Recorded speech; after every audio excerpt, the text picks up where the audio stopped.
Hello बच्चों, नमस्कार। स्वागत है आप सभी का भारत के सबसे बेहतरीन, सबसे बड़े हिंदी मीडियम के प्लेटफॉर्म डाउटनट पर, जहां नीट की प्रिपरेशन आपको हिंदी मीडियम की कराई जाती है सबसे बेहतरीन। स्वागत है आप सभी का। और आज जो सबसे इंपॉर्टेंट चीज जो है वो ये, सर एप्लीकेशन फॉर्म नीट 2023 के आ गए हैं क्या? हैं सर?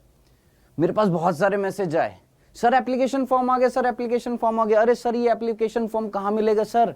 है ना दोस्त, पहली बात, अभी जो एप्लीकेशन फॉर्म आए हैं वो किसके आए हैं? नीट पीजी के आए हैं, यूजी के नहीं आए। सर ये यूजी क्या होता है, पीजी क्या होता है? आप सभी ने एक सिंपल भाषा में बात करते हैं। आपने बीएससी डिग्री नाम सुना है? हाँ सर। एक एमएससी डिग्री नाम सुना है? बीएससी की जो डिग्री है वो क्या है? बैचलर डिग्री है। और एमएससी की क्या है? मास्टर डिग्री है। उसी तरीके से नीट यूजी क्या है? Under graduate. और पीजी क्या है? Post graduate. यानी नीट यूजी का जो एग्जाम जब आप क्लियर कर लेते हैं तो आप एक बेहतरीन मेडिकल कॉलेज में एमबीबीएस की डिग्री लेने के लिए क्वालिफाई हो जाते हैं, है ना।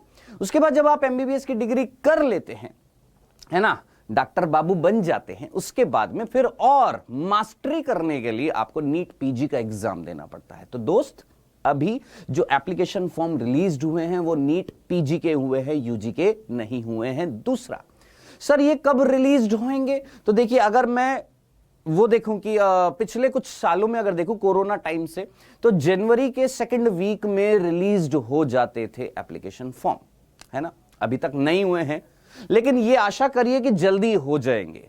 और अगर हो जाएंगे तो घबराने वाली बात क्या है दोस्त? एप्लीकेशन फॉर्म ही तो है। ऐसा तो नहीं है कि आपसे छुप जाएगी ये बात, है किसी के कान में फुसफुसा कर बोल दिया, अरे भैया एप्लीकेशन फॉर्म आ गए, तू भर दे, वो वाला नहीं भर पाएगा। ऐसा कुछ नहीं है दोस्त। जब पता लगेगा तो पूरे भारत में हर बच्चा जो नीट की प्रिपरेशन कर रहा है उसको पता लग जाएगा। तो टेंशन मत लीजिए, मैं हूं यार, है ना। जैसे ही होंगे रिलीज, आपको एप्लीकेशन फॉर्म जैसे रिलीज होंगे आपको पता लग जाएगा। लेकिन उसके लिए आपको इस चैनल को सब्सक्राइब करना पड़ेगा और बेल आइकन को जरूर दबाना पड़ेगा, ठीक है। तभी आपके पास नोटिफिकेशन आएगी ऐसे एग्जाम्स कब होने वाले हैं, एप्लीकेशन फॉर्म कब रिलीज होने वाले हैं, क्या एलिजिबिलिटी क्राइटेरिया, वो सारी इंफॉर्मेशन, ठीक है। अभी एप्लीकेशन फॉर्म रिलीज नहीं हुए हैं। बाकी अगर आप पढ़ाई के अलावा इन चीजों पर ज्यादा फोकस करते हैं, है ना, तो मैं आपको यह बता देता हूं दोस्त, ध्यान से सुनिएगा। अगर आपको बहुत ज्यादा टेंशन है एप्लीकेशन फॉर्म कब रिलीज होंगे, सबसे बेहतरीन सोर्स जो है वो खुद कौन, एनटीए की वेबसाइट nta.nic.in। यहां पर जाइए, रोज यहां पर सर्च करिए एप्लीकेशन फॉर्म आया कि नहीं आया। अगर आ गया है तो बल्ले बल्ले, नहीं आया तो कोई टेंशन नहीं, आ जाएगा तो आपको पता लग जाएगा, ठीक है। चलिए, एप्लीकेशन फॉर्म आएंगे, आपको पता लग जाएगा, ठीक है दोस्त। पहली बात तो ये। दूसरा, कई बच्चों के और मैसेजेस आते हैं, बहुत सारे मैसेजेस आते हैं, सर एलिजिबिलिटी क्राइटेरिया क्या है, सर 12th की परसेंटेज कितनी होनी चाहिए, सर एज लिमिट कितनी होनी चाहिए, सर बायोलॉजी का वेटेज क्या है, कौन सी यूनिट्स ज्यादा इंपॉर्टेंट है। तो ये तीनों बातें हम अभी करने वाले हैं। आइए, सबसे पहली बात, सर एलिजिबिलिटी क्राइटेरिया क्या है, 12th में कितनी परसेंटेज होनी चाहिए।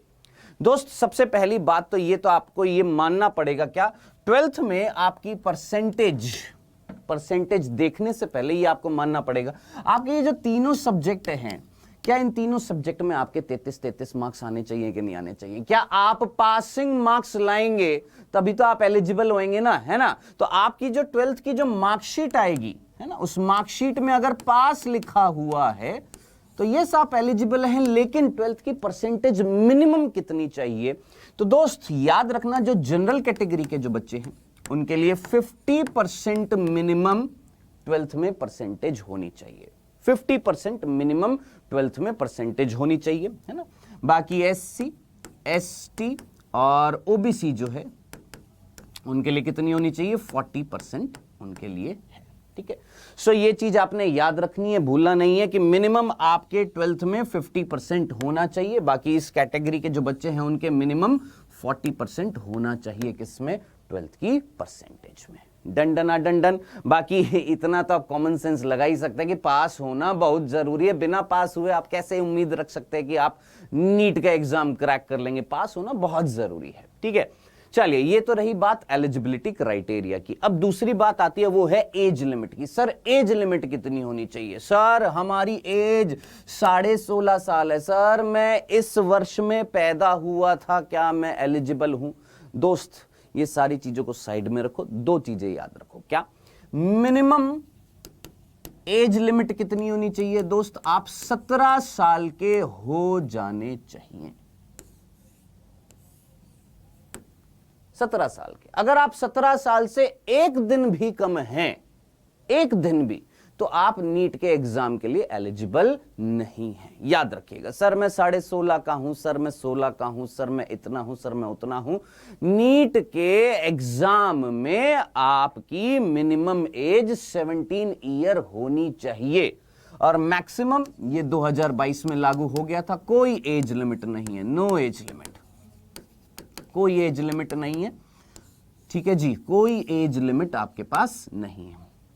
2022 में तो एक व्यक्ति थे जो अराउंड 55 टू 56 ईयर के थे, जिन्होंने नीट का एग्जाम दिया था और वो पास भी हो गए थे। बहुत बेहतरीन मार्क्स, 600 मार्क्स से ज्यादा भी आए थे उनके। सो मैक्सिमम लिमिट कुछ नहीं है, चाहे आप 30 साल के, 40 साल के, 50 साल के, आप नीट का एग्जाम दे सकते हैं, लेकिन मिनिमम एज है आप 17 वर्ष के हो जाने चाहिए, ये याद रखिएगा। ठीक है, सो एज लिमिट क्लियर। अब आज के बाद ये ना बोलेगा सर मैं इस साल में पैदा हूं। भाई तो इस साल में पैदा हुआ तो देख लेना भाई, तो कितने साल का है? 17 साल का अगर हो गया तो अच्छी बात है, नहीं हुआ तो नहीं है ना भाई एलिजिबल। 12th की परसेंटेज समझ में आ गई है? आपके पास आपकी मार्कशीट में पास लिखा होना जरूरी। अगर एक भी सब्जेक्ट में बेटा अगर तू फेल हो गया तो तू एलिजिबल नहीं है बालक। ठीक है, जनरल कैटेगरी के लिए 50%, यूआर लिखा होता है, अनरिजर्व्ड है ना, और ये रिजर्व्ड कैटेगरीज हैं, SC ST OBC। 40% मिनिमम होनी चाहिए 12th में।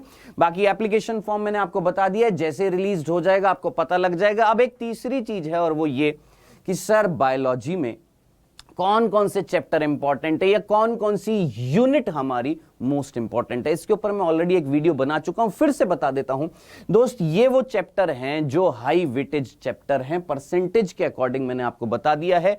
Human physiology 20%, genetics evolution 18%, diversity of living organism यानी जीव जगत में विविधता 14%, सेल की जो पूरी यूनिट है 9%, रिप्रोडक्शन की 12th की जो पहली यूनिट है 9%, साथ ही साथ इकोलॉजी जो 4 चैप्टर है 12th के लास्ट में 6%, structural organisation in plants and animals जिसमें आप ऊतक यानी टिश्यू की बात करते हैं 5%, बायोटेक्नोलॉजी छोटा पैकेट बड़े धमाके हैं ये मात्र 2 चैप्टर 4%, 4 to 8% मान के चलिएगा, कई बार फ्लक्चुएशन है इनमें।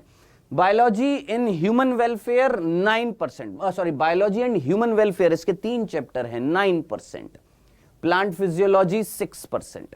तो ये वेटेज था बेटा, इसी के अकॉर्डिंग पढ़ाई करिए। ज्यादा से ज्यादा जो हाई वेटेज वाले जो चैप्टर है उन पर थोड़ा सा अच्छे से मेहनत करिए, अच्छे से ज्यादा क्वेश्चंस की प्रैक्टिस करिए, अच्छे से मेहनत करिए, डेफिनेटली सफलता आपको मिलेगी। बाकी फिर भी अगर आपका कोई भी सवाल है तो नीचे कमेंट सेक्शन में अभी के अभी क्लास खत्म होते ही, सेशन खत्म होते ही भर दीजिए कमेंट्स, मैं आपके कमेंट्स का रिप्लाई करूंगा, आपको जवाब दूंगा।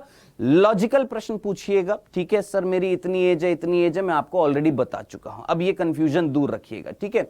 फिर भी अगर आपके मन में और भी कोई सवाल होगा तो जरूर नीचे कमेंट सेक्शन में जरूर बताइएगा, ठीक है। और कुछ जानना चाहते हैं वो बताइएगा, और किसी तरह की आप वीडियो चाहते हैं, है ना, वो बताइएगा, जरूर हमें बताइएगा, मैं जरूर उस पर वीडियो जरूर बनाऊंगा। बाकी आपका लक्ष्य एक ही होना चाहिए, और वो क्या, अपने नाम के आगे क्या लगाना है, डॉक्टर बाबू लगाना है, ठीक है। चलिए बहुत बहुत धन्यवाद, thank you so much, good bye.